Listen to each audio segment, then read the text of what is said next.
Yo, balik lagi sama gue di channel Berhenti dan salam profit. Oke guys, jadi pada kesempatan kali ini seperti biasanya gue akan mengupdate untuk si Bitcoinnya. Cuman memang pada kesempatan kali ini lebih pagi ya. Soalnya siang nanti gue ada keperluan, ada urusan, jadi nggak bisa upload video siang. So pagi ini ada waktu, nah gue upload pagi lah ya. Dan juga mungkin nanti setelah urusannya kelar, sore akan saya upload untuk Dogecoin ya. Jadi perihal Dogecoin akan saya upload sore hari ini. Jadi kalian setuju atau enggak bisa tulis di kolom komentar bawah video. Oke guys ya. Jadi langsung aja untuk diawali video ini ya. Ini kita lihat di coinoptiontrack.com untuk max pain-nya. Ini expirednya 29 April nih ya. Kita bisa lihat nih untuk expire yang 29 ya khususnya. Ini max pain-nya ada di $41.000. Jadi kurang lebih nih ya. Jadi kurang lebih market itu berusaha mendekati area $41.000 ini. Dan sekarang kan Bitcoin di kisaran 40.500-an. Kalau misalkan kita lihat tanggal 26 ini ya max pain-nya memang di 39. Cuman expirednya itu kan tanggal 29 nih teman-teman. Nah ini max pain-nya di 41.000. Masih bisa berubah nggak? Mungkin masih ada perubahan, cuman nggak beda jauh lah. Maybe di kisaran 42.000 atau bahkan di kisaran 43.000-an gitu ya. Jadi nggak jauh-jauh lah kalau misalkan pun dia masih berubah ya. Cuman memang nggak persis bakalan sama, tapi setidaknya market ataupun Bitcoin itu mendekati max pain-nya ya, mendekati atau berusaha mendekati ya. Oke. Next, ini adalah USDT dominance. Kemarin sudah saya bahas perihal ini di video Bitcoin yang kemarin ya, 21 jam yang lalu. Jadi memang untuk USDT dominance time frame 4 jam ini kurang lebih kalau misalkan USDT dominance-nya itu menguat, so kita akan melihat untuk Bitcoin itu melemah dan sebaliknya. Jadi kurang lebih seperti itu ya. Jadi kita kemarin sudah bahas juga ini adanya trendline yang sebelumnya ini berfungsi untuk menjadi support ya. Kita bisa lihat ini support. Ketika di breakdown ini di flip menjadi resistance ya. And then kita bisa lihat kemarin dia udah mampu break untuk zona yang sudah saya tandain atau di box warna hijau ini. And then potentially dia akan visit ke trend line-nya. Ya, kita bisa lihat sebelumnya ini kena reject 1, kena reject 2, and then potentially kalau misalkan dia visit ke situ memang ada kecenderungan untuk dia rejection. Kalau misalkan rejection terjadi, so untuk Bitcoin-nya kita akan lihat dia mantul gitu ya untuk si Bitcoin-nya. Jadi keterbalikannya lah. And then ya sesuai harapan ketika memang dia going up ya, setelah dia mampu break EMA 34 dan 55 time frame 4 jamnya, dia istilahnya mengalami penguatan sampai retest di trendline resistance ini. Kemudian kita lihat mendapati rejection, and then dia udah drop di bawah EMA 34 dan 55 time frame 4 jamnya. So memang potensialnya dia bisa visit ke kisaran area 4,26% sampai 4,32% ya. Karena memang sebelumnya kita bisa lihat di zona ini menjadi area support and then resistance. Nah, karena kita bisa lihat juga ini adalah pemantulan dia terakhir. Jadi so maybe kita harus berhati-hati ketika memang dia sudah visit di area ini atau level ini. Tapi kalau misalkan di area ini atau level ini dia nggak mampu bertahan, ya dia bisa drop lebih dalam lagi. Bahkan ke kisaran 3,74%-nya itu malah lebih bagus lagi untuk Bitcoin ya. Oke, jadi ini sedikit reminder juga pembahasan untuk si USD dominance masih sesuai plan lah yang saya pribadi harapkan gitu teman-teman. Oke, jadi ini untuk Bitcoin time frame daily-nya. Jadi memang kemarin juga sudah saya sampaikan salah satu skenario-nya bisa aja dia memang sudah terbreakdown dari trendline support garis warna biru ini. Cuman ada kemungkinan kita atau melihat adanya fake out. Jadi seolah-olah dia udah drop mau visit ke trendline warna hijau ini ya, itu di kisaran 37 ribuan dolar. Nggak nyampe sana udah rebound, and then inilah yang kejadian gitu ya. Seperti fake out kita bisa lihat. Jadi dia bikin shadow atau tail candle atau buntut ya, atau seperti bentukan jarum ke bawah kita bisa lihat di sini. Ya, ini kita bisa lihat nih. Ini panjang seperti sebelumnya nih. Berarti ada yang serok atau ada yang nahan penurunan si Bitcoin gitu ya. Naik hingga dia mampu berhasil masuk lagi nih di atas atau di dalam trend line-nya, supportnya nih. Ya, dia sekarang ini lagi visit. Kalau misalkan secara daily-nya ya, ini kan saya coba bandingin dari body to body candle aja. Ya, simpelnya dia ini lagi testing nih di garis putus-putus warna merah ini di sekitaran 40.500-an sampai 40.600-an dolar. Dia lagi testing. Next lagi kalau saya lihat dari body to body ya, ini saya sudah tandain di garis putus-putus warna hijau. atau di sekitaran 41.100-an dolar lah. Jadi ini adalah dua target resisten berdasarkan daily. Kalau misalkan area yang harus kita perhatikan. Next lagi pasti di EMA 34 dan 55-nya ini di sekitaran 41.470 sampai 41.800 dolar, yaitu menjadi next target resisten. Jadi itu ada 3 resisten terdekat untuk si Bitcoin. So tinggal kita lihat aja apakah dia mampu break untuk lanjut ke atas atau malah dia reject lagi untuk testing di trendline support ini di sekitaran 39.900-an sampai 40.000 dolar ya. Ini untuk secara daily-nya.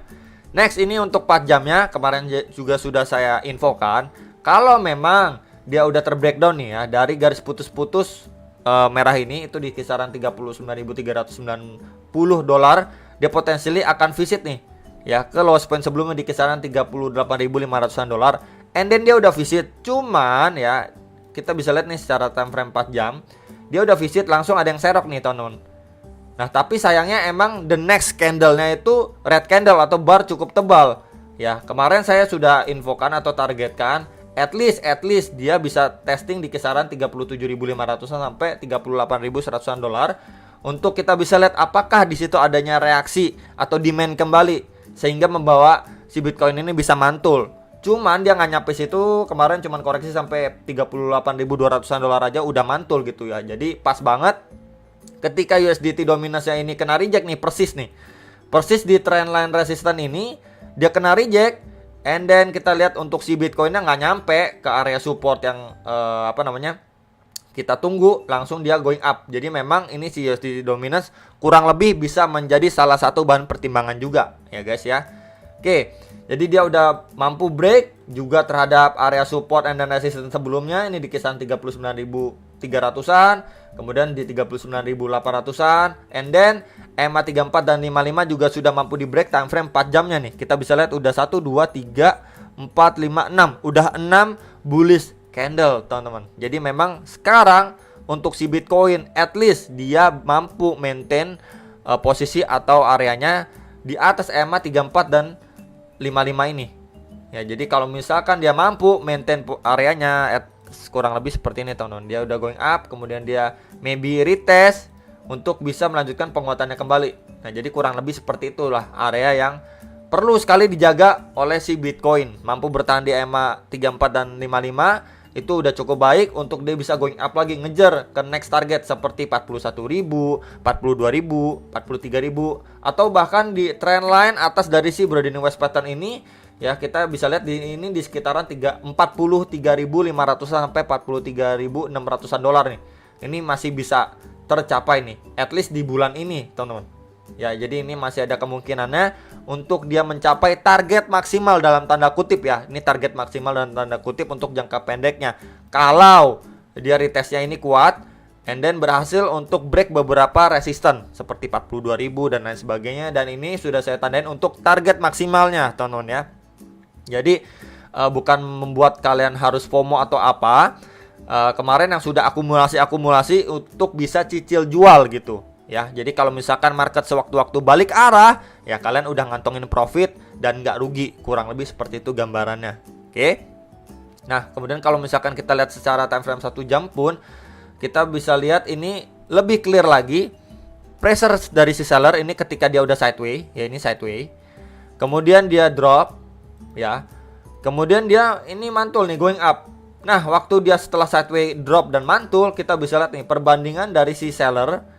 Ya, ini dari si seller and then si buyernya ini udah jelas banget ya, jelas strong sekali untuk buyer ya. Untuk jangka pendek ini time frame 1 jam, teman-teman ya, udah cukup clear. Nah, sekarang area yang perlu diperhatikan untuk si Bitcoin jangka pendeknya pastinya di area sini. Saya tandain dulu nih. Sebelumnya di area ini menjadi area resisten. Kita bisa lihat ya, ini menahan si Bitcoin beberapa kali nih, support and then resistance. Itu di sekitaran 39.860 dolar lah, sekitar area itu. Ya, itu juga udah deket sekali dengan EMA 34 dan 55 time frame 1 jamnya. So, kalau memang si Bitcoin ini koreksi dan sekarang ini menjadi tanda kutip pucuknya, jangka pendeknya, coba kita pakai Fibo aja dari swing high dari swing low ke swing high-nya. So, memang di situ adanya confluence of support ada retracement 0,3 di mana itu juga golden ratio itu di kisaran 39.790 dolar.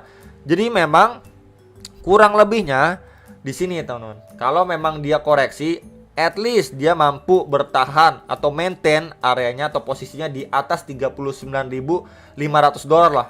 Ya, di situ ada juga Fibo 50% atau retracement 0,5-nya. Jadi memang dia kalau misalkan di sini retest ya kuat, mampu bertahan untuk bisa melanjutkan penguatannya kembali. Nah, ini adalah area krusial atau support terdekat yang cukup penting untuk si Bitcoin secara time frame 1 jamnya. Oke, jadi itu dulu teman-teman untuk informasi yang bisa saya sampaikan untuk jangka pendeknya. Kemudian kalau misalkan kita tarik juga garis untuk support and resistance dari pergerakan sebelumnya, kita bisa perhatikan di sekitaran 41.100 sampai 41.200 dolar, karena memang sebelumnya ini kita bisa lihat berfungsi menjadi resistance and then support dari pergerakan si Bitcoin sebelumnya. Ya, jadi next target ketika dia retest, mampu kuat retestnya untuk going up lagi, bisa diperhatikan untuk next target resistannya terdekatnya untuk si Bitcoin khususnya time frame 1 jam. Cuman kalau misalkan di area ini dia nggak mampu mempertahankan bullish momentumnya, ya bisa terbreakdown lebih bawah lagi atau bahkan retest ke lowest point sebelumnya di kisaran 38.200 dolar lah. Ya, jadi itu untuk kemungkinan terburuknya. Oke, jadi itu aja teman-teman yang bisa saya sampaikan. Tentunya kalian bisa analisa kembali sebelum make decision atas transaksi kalian masing-masing. Dan sampai jumpa untuk next video. Salam profit.